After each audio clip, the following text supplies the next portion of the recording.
bersetuju laporan polis dibuat kepada Tun Dr. Mahathir. Saya tidak setuju. Saya mintalah, kalau belum ada laporan polis dibuat, janganlah buat laporan polis.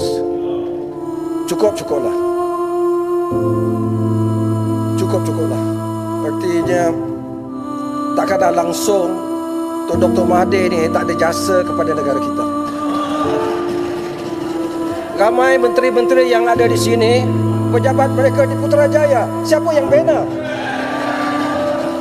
Lepas kita bersidang Tan Sri, lepas kita bersidang petang ini, ada yang balik sampai ke Kanga, ada yang balik ke Johor Bahru. Siapa yang bina Lebuh Raya itu? Bila kita keluar daripada parlimen ini, hari gelap, kita tengok bangunan apa yang percaya berseri-seri terkenang seluruh dunia.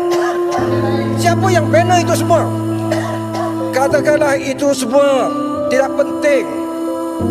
Saya yang tegar berkritik Tun Dr. Mahathir, menghargai jasa pemimpin kita ini.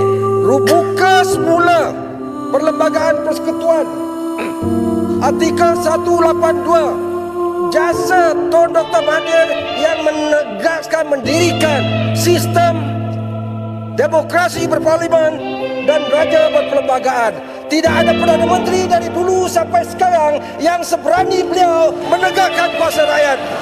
Jadi saya akhiri, Tan Sri Speaker, saya minta Dewan hari ini jangan sokong rumusan RCI ini.